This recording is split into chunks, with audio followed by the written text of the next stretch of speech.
युधिष्ठिर ने भगवान कृष्ण को हाथ जोड़कर बोला कि प्रभु, पद्मा एकादशी का महात्म्य सुनने से भी लोगों को पुण्य होता है, तो उस एकादशी के विषय में आप हमको बताएं।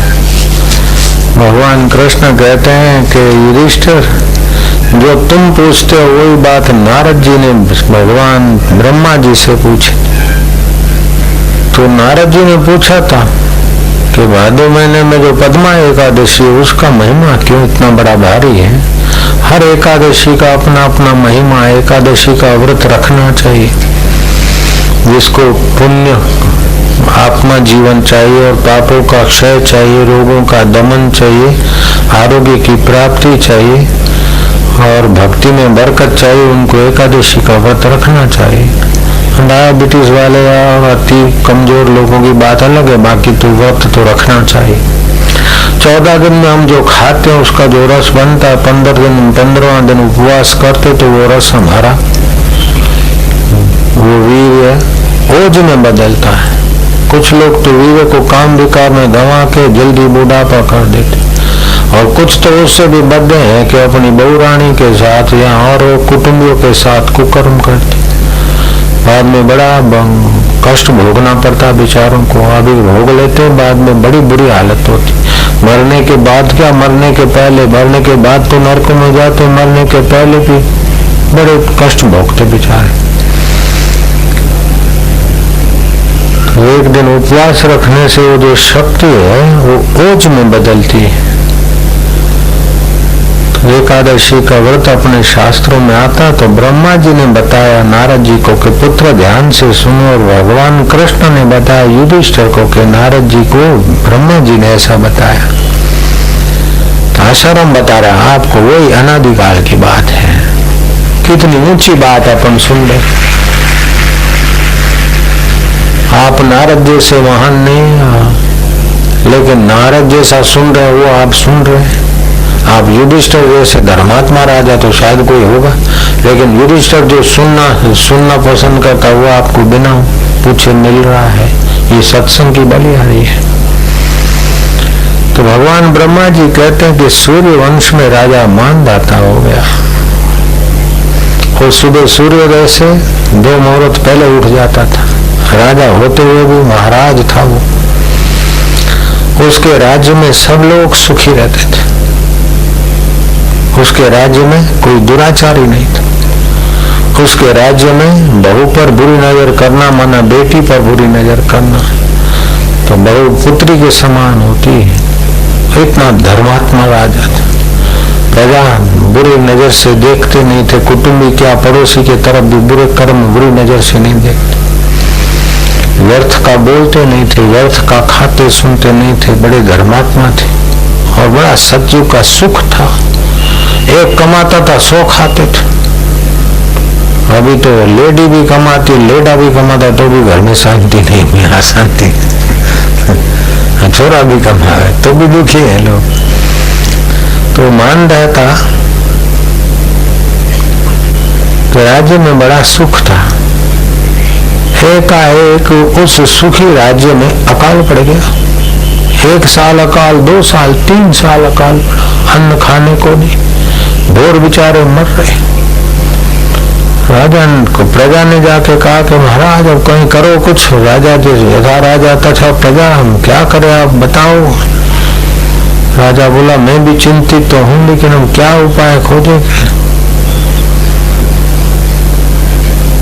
तो राजा मानदाता कुछ अच्छे विद्वानों से मिलकर संतों से मिलने चला।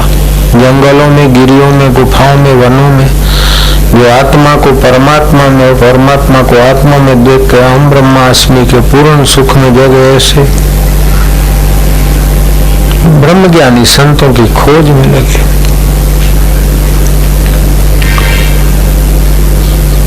तो अंगिरा ऋषि का आश्रम आया। अंगिरा ऋषि ने देखा कि राजा आया लेकिन अभिमान रहित है।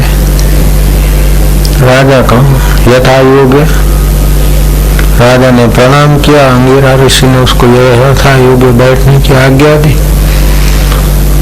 कुशल क्षेम पूछा। राज्य के जो 7 अंग होते हैं, खजाना ठीक है, सेना ठीक है, मित्र ठीक है, व्यवस्था ठीक है, अमीर गरीब को लूटते तो नहीं, गरीब अमीरों को देख के जलते तो नहीं। जो कुछ कुशल पूछना था वो पूछा।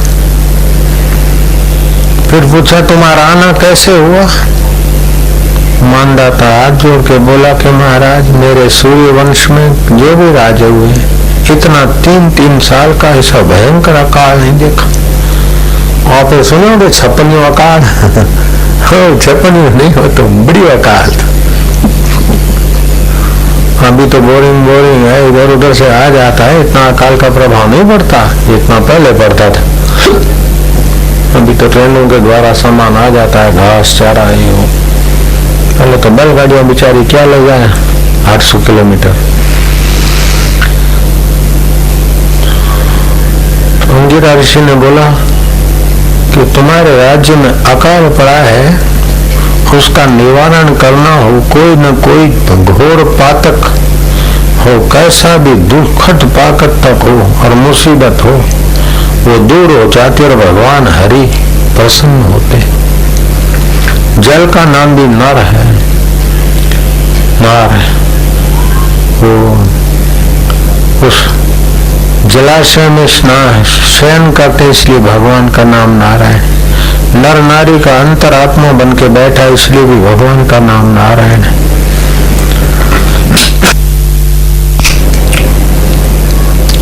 माँ की नाड़ से जुड़कर बच्चा पलता है, वो नारायण की सत्ता से पलता है।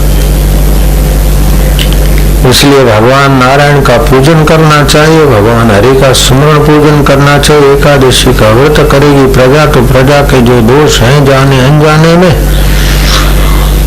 और युग का जो देश काल का जो भी कोई दोष होगा, पाप ताप होगा, वो सब जल जाएगा और बरसात बढ़िया होगी। प्रजा भी सुखी हो जाएगी, राजा भी सुखी हो जाएगा। भगवान कृष्ण कहते हैं युधिष्ठिर, भगवान नारद कहते हैं कि भगवान ब्रह्मा जी कहते हैं कि नारद सूर्यवंशी राजा मानदाता ने अंगिरा ऋषि को प्रणाम किया, प्रदक्षिणा की और कुछ बोले व्रत सदा के लिए करना चाहिए और इन दिनों में पानी का घड़ा भर के कपड़े से ढक के उसमें ऊपर ढक्कन पे चावल रख के थोड़ा दही रख के ब्राह्मण को अर्पण कर देना चाहिए।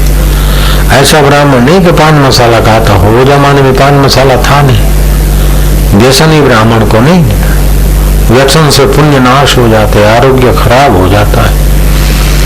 पवित्र आत्मा ब्राह्मणों को अर्पण करना चाहिए,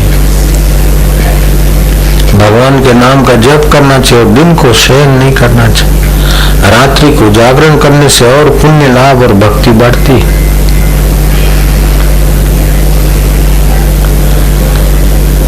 कृष्ण कहते हैं कि युधिष्ठिर सब ने एकादशी का व्रत किया। एकादशी के व्रत में भूख लगे तो गुनगुना पानी थोड़ा सा पिए ताकि जठरा जो है ठंडी न हो। भूख लगे और शरबत पिए, ठंडा पिए तो जठरा बंद हो जाएगी। भूख लगे तो ताजा पानी पिए, गुनगुना पानी पिए, बाकी आइसक्रीम या और कोई फलार ज्यादा ठास के ना खाए। तो आरोग्य तो बनेगा, लंबा आयुष्य तो होगा, पाप नाश तो होगा, पुण्य तो बढ़ेगा, लेकिन आत्मबल का विकास भी होगा। व्रतेन दीक्षा मापनोति, दीक्षा मापनोति दक्षिणा, व्रत से दृढ़ता आती है, दृढ़ता से श्रद्धा दृढ़ बनती है और श्रद्धा से तो भगवान स्वयं प्रकट कर सकता है। आदमी अपने आत्मा परमात्मा को जान सकता है। अमरीश राजा एकादशी का व्रत करते थे और उनका बड़ा प्रभाव था, बड़ा भारी प्रभाव था। उनकी रक्षा के लिए सुदर्शन चक्र भगवान का उनके इर्द गिर्द सेवा में हाजिर हो गया था। तो मानदाता ने एकादशी का व्रत स्वयं भी किया और प्रजा को करवाया।